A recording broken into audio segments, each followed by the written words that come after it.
Stage पे तशरीफ फरमा मोहतरम नसीम सिद्दीकी साहब, हमारे दो भाई जो बहुत कुव्वत के साथ हमारे साथ खड़े हैं, मोहतरम हबीब कुरैशी साहब, करीम कुरैशी साहब, मुन्ना भाई, हमारे हारिस करीम साहब, समाजवादी के लोग भाई, फैसल भाई, इस बस्ती की बड़ी शख्सियत खादर शाह साहब, हमारे नौजवान दोस्त जिन्होंने इस प्रोग्राम को कामयाब भाई, बब्बू भाई, सामने बैठे हुए मेरे नौजवान साथियों, बुजुर्गों, ये माइक भी बहुत काम बता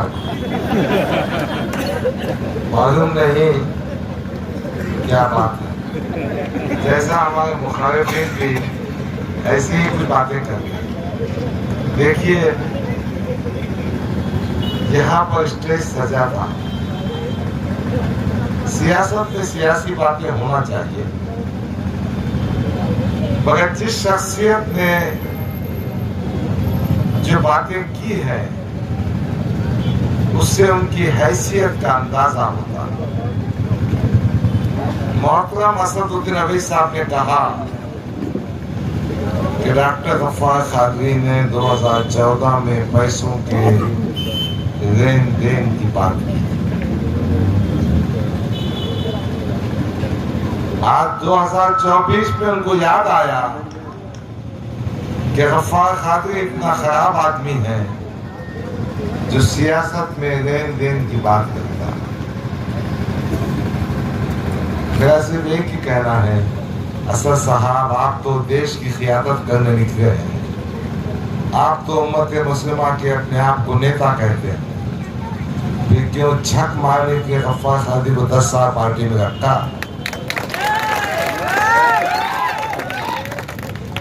क्यों 2 वक्त मुझे टिकट दिया? क्यों मुझे महाराष्ट्र का कारगुजार सदर बनाया? दोस्तों, सच्चाई तो ये है, अल्हम्दुलिल्लाह मेरा दामन इतना पाक है लेन देन के मामलात में। हाँ, गुनाहगार होगा, अल्लाह मुझे मेरे गुनाह को माफ करे, मगर पैसों के मामलात में मुझ पर कोई उंगली नहीं उठा सकता। पैसों के लेन देन में मैं इस पर कोई उंगली नहीं उठा सकता। मेरा दुश्मन भी कहेगा कि गफ्फार कादरी हिसाब किताब में सीधा आदमी। बड़ा मोहतरम ने कह दिया, बौखलाहट है ना, बहुत परेशानी है।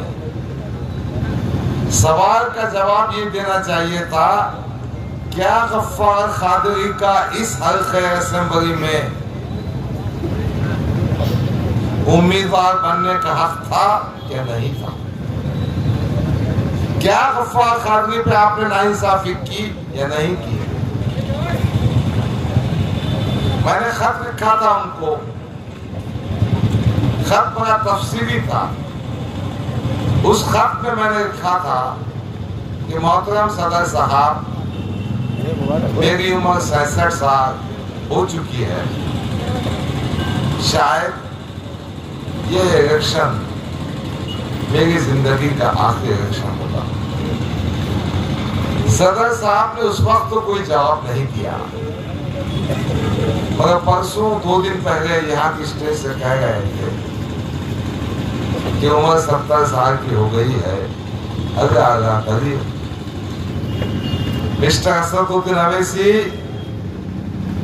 काश तुम ये मेरे सामने कहे होते, मैं भी आपको जवाब दिया होता।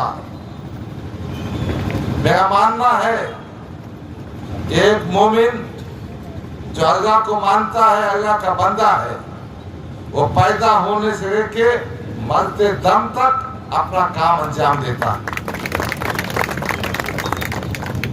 समाजी खिदमत भी, सियासी मैदान में दायरा दिली से काम करना भी सियासत में मुसलमानों की ईमानदाराना खिदमत करना, अवाम की खिदमत करना भी आगा करने के बराबर है। अरे टोपी पहन के, शेरवानी पहन के ऐसे भामटे बाता मत करो ना भाई, बहुत हो गया। वो जो उनका बच्चा है ना, वो तो उसके कदम आगे। किराटपुर के स्टेज से उन्होंने कहा, डॉक्टर का दामाद हाथ पकड़ पकड़ कर पेशेंट से कह रहा था 2024 के पार्लियामेंट इंतखाबात में चंद्रकांत खैरे को वोट दो, मशाल वोट दो। अरे आदमी के बच्चे, तेरे बाप की जागीर है क्या? मेरा दामाद मेरी बात क्यों सुनेगा? वो एमजीएम में प्रोफेसर ऑफ मेडिसिन है। डॉक्टर उमर खादरी की बात कर रहा हूं, वो हेड ऑफ डिपार्टमेंट है। वो 42 साल का नौजवान है जो 42 साल में मेडिकल कॉलेज में प्रोफेसर और एचओडी बना है। डॉक्टर उमर खादरी को आप सब जानते होंगे। बेगर्ज तरीके से कौम और मिल्लत के काम आता है।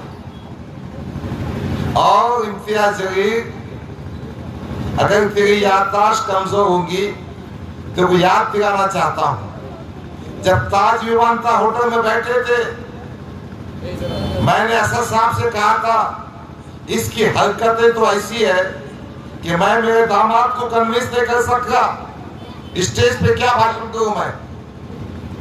फिर मैंने असद साहब को वाकया सुनाया था। कोविड के जमाने में इनके कुछ कारपोरेटर्स एमजीएम अस्पताल पहुंचे, इनको पैसा वसूल करने का था। उन्होंने डॉक्टर उमर से गाली गलौज की, बदतमीजी की। जो डॉक्टर उमर हमेशा इनसे खिदमत में पेश आता था, इनकी मदद करता था।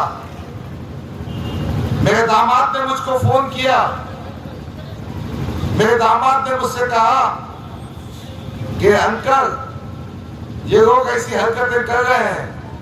मैंने कहा इम्तियाज जलील की चमचे और एजेंट है, वसूली के काम में लगे बैठे हैं, मैं कुछ नहीं कर सकता, आप पुलिस में तकरार दो। डॉक्टर उमर खादरी ने पुलिस में तकरार दी है और उसके बाद से डॉक्टर उमर खादरी का दिल उचाट हो गया। आप लोगों की इज्जतों से खिलवाड़ करेंगे, लोगों को गाली गलौज देंगे, अपने चमचों एजेंटों के जरिए बेइज्जत करेंगे और फिर तुमको वोट दें। ये शहर में कितने मुस्लिम व्यापारी हैं जिनको इम्तियाज जलील ने नहीं लूटा। मैं नाम नहीं लेना चाहता। एक फैक्ट्री में हमारा दोस्त है, वो मैन पावर सप्लाई का काम करता है। ये खासदार बनने के बाद उस फैक्ट्री के मैनेजर के पास जाकर कहता है तो मैन पावर का काम मुझे दे दो। यकीनन जब किसी का दिल दुखता है, तकलीफ होती है तो मुखालफत करेगा। तो मैं इम्तियाज जलील को याद दिलाना चाहता हूं कि ताज विमानता होटल में मैंने कहा था कि इम्तियाज जलील साहब, आपकी हरकतें, आपकी खसरतें इस तरह की है कि आप सिर्फ पैसा वसूल करना जानते हैं, जिसके नतीजे में मेरा दामाद भी आपसे नाराज है, मैं उसको कन्विंस नहीं करता। तो उसके आगे की स्टोरी सुना देता, मैं तो छुपाता नहीं, मैं अब सुना देता। जब बात लिखी है ना तो पूरी हो जाने दो। मैंने बीच में साफ दिली से, जान दो अपनी पार्टी का कैंडिडेट है, अपने इख्तिलाफात होंगे, साथ देना चाहिए।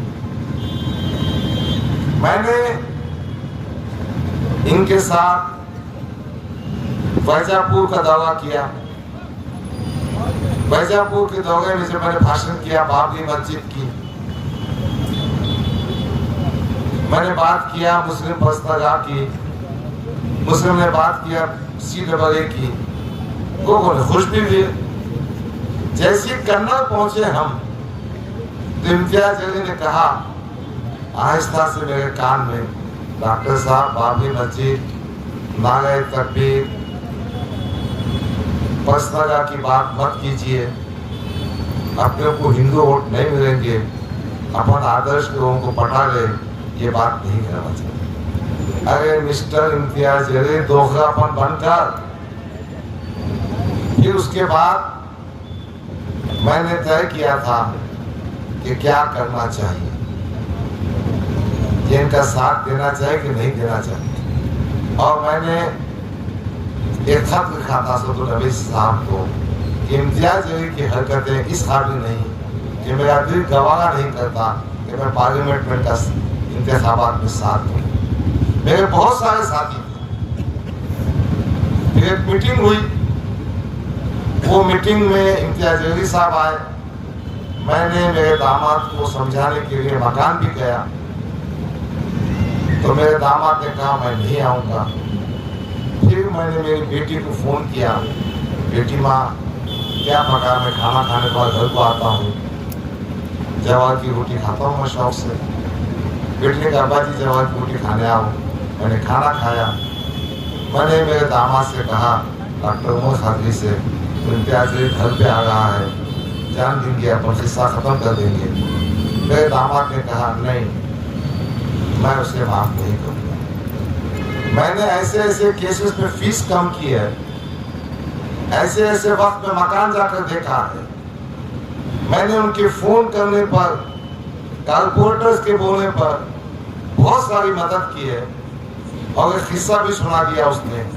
एक दफ़ा कुछ गाड़ी से एक्सीडेंट हुआ था, उसका पूरा खर्चा मैंने दिया था। इसके बाद भी ये अगर मेरे पीछे पड़ता है तो मैं भी इससे बदला वसूल करूँगा। तो ये किस्सा, आप काम नहीं करेंगे, लोगों को लूटेंगे, बदनामी करेंगे, फिर कहेंगे डॉक्टर के दामाद ने हाथ पकड़ पकड़ के मशा को। अबे तेरे को तो जूते मारना चाहिए, तेरे को तो चौरास्ते पे खड़े जूते मारना चाहिए। कहाँ पैसे कहा बताओ मैं तुमको। अख्तर हाजी कहा बताओ, अख्तर हाजी है क्या मीटिंग में? हमारे दोस्त कितने पैसे मंगाया सुनाओ मैं। इसका काम और धंधा सिर्फ पैसे खाना है और नाटक करना है, नाटक। बहरहाल ये चंद बातें थी जो मैं कहना चाह रहा था, क्योंकि मुखालिफिन की तरफ से आई है। अब मैं असल मौजू की तरफ आना चाहता हूँ। अजीज़ान गिरामी, किस्सा ये है कि मौलाना सज्जाद नोमानी के ताईदी बयान के बाद इनके जमीन के नीचे की जो है ना सड़क की जमीन, ये आपको आ गई। अब इस पोखराट में ऐसी वैसी बातें कर रहे हैं। तो ये जनता इतनी मोहब्बत में है मुझसे कि उसको नहीं बख्श तो तेरे को भी नहीं बख्शेंगे। देख, तेरे को मकान वापिस जाने का है भाई, और मुझे भी मकान वापिस जाने का, और भाइयों को भी जाने का। तो मौलाना सज्जाद नोमानी साहब ने जो तारीफ की है, हम उसके लिए शुक्रगुजार हैं। यही सज्जाद नोमानी साहब ने पार्लियामेंट के इंतखाबात में एक छोटा सा audio clip Khizar Patel advocate और सज्जाद नोमानी की बातचीत का था। वो ऑडियो क्लिप क्या था मालूम? उन्होंने कहा यहाँ ऐसी ऐसी हालात है, तो मौलाना ने सिर्फ एक सेंटेंस किया, कहा अगर इम्तियाज अली चुनकर आते हैं तो यकीनन हमने उनकी मदद करना चाहिए। ऐसा कोई ताईदी लेटर नहीं था, ना ताईदी बयान था। क्या वायरल किए उसको कि मौलाना सज्जाद नोमानी की ताई और बेटे, अब सज्जाद नोमानी ने तुम्हारी तारीफ नहीं किया तो तुम्हारे जो छोटे मोटे चर्चे हैं ना, वो मौलाना के खिलाफ वीडियो डाल रहे। हम नहीं मानते मत मानना तो कौन मानोगा, क्योंकि तू उमा का एहतराम नहीं करता ना। अगर तू नहीं माना तो झक माना, बेइज्जती कर उमा की तू। बहरहाल मेरे भाई ने बहुत वजाहत से उस बात को कहा है। मैं एक ही बात कहना चाहता हूं, जब कोई फैसला उलमाए दीन का, बड़े आलिम दीन का इनके हक में आता है तो वो उम्मा का एहतराम करते हैं, और जब कोई फैसला इनके हक में नहीं आता है तो ये नाजेबा, ओछी, घटिया, गंदी हरकतों पे आते हैं। तो आपने इनको समझना चाहिए। जो वारिस अंबिया को ओछी गंदी जबान में गालियां देती है, उनको सियासी तौर पर दफन करना चाहिए। मैं इस मजमूए से कहना चाहता हूं, आपके दिल को जो ठेस पहुंची है, ये ठेस, ये आपको जो तकलीफ पहुंची है, ये ठेस आप 20 तारीख को निकालें। कोई बहस करने की जरूरत नहीं, कोई आर्गुमेंट करने की जरूरत नहीं। इनको समझ में आना चाहिए कि उलमाए दीन के खिलाफ गंदी, ओछी, घटिया जबान इस्तेमाल करने से मिलत का हर नौजवान, हर बुजुर्ग, माँ बेटी, हर नौजवान इनको सियासी तौर पर बेवजन कर देंगे, इनकी जमानत जब्त कर देंगे। एक बात और कहना चाहता हूं, आज सूरत हाल यह है कि अपना मुकाबला इम्तियाज जरी से है नहीं। इस वक्त ये फुटिया की बात ही मत करते जाओ भाई, इसका जिक्र ही मत करो, फुकट दिमाग को तान है। बेटा मेरी माँ का इंतकाल हो गया, मेरे हाथ पे लगा हुआ है। अबे अपने खानदानी जिंदगी समाज जाना, जनता फिर झकमा लाया तुम, और 10 साल में तुमने क्या किया है भाई? मगर जान दो आप, इस वक्त में क्या बताता हूँ, फुटिया की बात ही ना करो। फुकट छाप, कोई मेहनत नहीं करने का। बेचारे जावेद खुर्शीद ने मजलिस को आया, इन्हों बन गए आमदार, उसके बाद सबका गेट बजाते बैठे और पैसे कमाते बैठे। बहरहाल मैं ये कहना चाह रहा था, आज की तारीख में अपना मुकाबला अब्दुल साबित से है। इम्तियाज जलील 5वें, 4थे, 30वें कौन से नंबर पे वो बातें देखेंगे। अपने को अपना एक एक वोट कंसोलिडेट करना है, इकट्ठा करना है। जो रिश्तेदार बाहर गए हैं उनको बुलवा के लीजिए, जो अपने वोटर्स बाहर के मुकामात पे गए उनके आने का इंतजाम हम करेंगे, हमको बताइए। हम ये कोशिश करेंगे कि हमारा एक एक वोट निशानी सेक्टर बटन नंबर 5 पे पड़े। हम इस बात की दुआएं करेंगे अगर अपनी इज्जत की बात जाने कि अगर पहले मुझे देख तौफीक दे, और जिस मकासद के लिए आपका एक एक कीमती वोट दिया जा रहा है वो कामयाब हो। मकासद ये है कि ये बस्ती सबसे ज्यादा पसमानदा, ये बस्ती पिछड़ी भी है, और अगर अबू इज्जत का एहसान है, ये दरगाहें, ये मसाजिद, इसके मीनार, यहाँ की दीनी दरगाहें, मैं तमाम दीनी शख्सियतों को सलाम करता हूँ। परेशानी की हालत में, माशी तौर पर थोड़ा पिछड़ा होने के बावजूद, नायगांव की बस्ती, कौसरबाग की बस्ती यकीनन काबिल एहतराम, काबिल सताइश है कि दीन के मराकिज, अल्लाह की इबादत गाहें, मसाजिद ये बहुत तेजी से तरक्की कर रहे हैं। मैं इस बस्ती के नक्शे को बदलना चाहता हूँ। पीने के पानी की सहूलत नहीं है, ड्रेनेज का माकूल इंतजाम नहीं है। हाँ, कब्रिस्तान का भी काम करने का है, पर उसको ये कब्रिस्तान में नहीं, कब्रिस्तान की जगह का भी काम करने का है, वो सियासी कब्रिस्तान में नहीं। बहरहाल मैं ये कहना चाहता हूँ कि इस बस्ती में जो स्कूल बना ना, परसों भाषण में एक जिम्मेदार साहब बोल रहे थे कि नागेगांव का जो स्कूल इतना अच्छा हुआ है, उसमें वो भुट्टिया का कुछ काम है। असलम पठान गवाह है, गफ्फार कादरी ने उस स्कूल को कई दफा विजिट की, उनके असातिज़ा से बातचीत की, और जो आखिरी निवेदन था वो ये था कि नारेगांव के मासूम बच्चों को वहां जगह कम होने से एडमिशन नहीं दिया जा रहा। हमने हेडमास्टर से गुफ्तगू की, फिर आचार संहिता आ गई। मैंने हेडमास्टर से कहा था आप एडमिशन रिफ्यूज नहीं कर सकते। सेंटर का एक कानून है, right to free and compulsory education. आज 6 साल से 14 साल के बच्चों को उस बस्ती के स्कूल में कंपल्सरी फ्री एजुकेशन देना है। अगर हेडमास्टर ने रिफ्यूज किया तो उस पर गुनाह दाखिल होता। हम ये निवेदन कमिश्नर के पास जाकर दिए हैं, आप असलम पठान मेरे साथ लेके इमाम भी दे मेरे।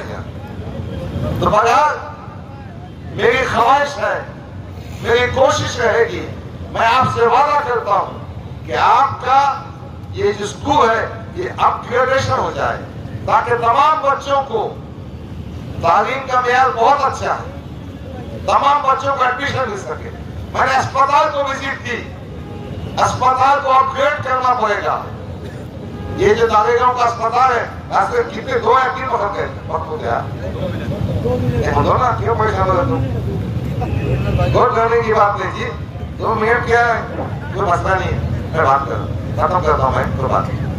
बहरहाल न सिर्फ नारेगांव की बस्ती में काम होंगे, बल्कि हम हमारी तमाम बस्तियों में, हमारे हिंदू भाइयों की बस्तियों में काम करें। और एक बात मैं आखिर में कहना चाहता हूं, हमारी सबसे बड़ी कोशिश ये होगी कि मुसलमानों को तालीम और रोजगार के मामले में रिजर्वेशन रहे। मैंने अबू आसिम आजमी से बात की है, उन्होंने प्रेस कॉन्फ्रेंस में कहा है कि इमाम मसाजिद और मौज़नीन की तनख्वाह 18,000 और 14,000 होना चाहिए, महाना 5% इजाफा होना चाहिए। इंशाअल्लाह ताला हम सब मिलजुल कर अपने मसाइल को हल करेंगे।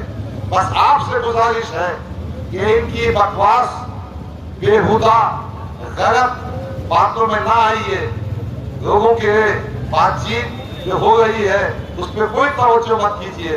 ये सीट हम जीत रहे हैं, इंशाअल्लाह जीतेंगे, कामयाबी होगी। हमारी निशानी, हमारी निशानी, हमारी निशानी, हमारी निशानी बटन नंबर। शुक्रिया, खुदा हाफिज़। मोहम्मद वसल्ली अला रसूल करीम।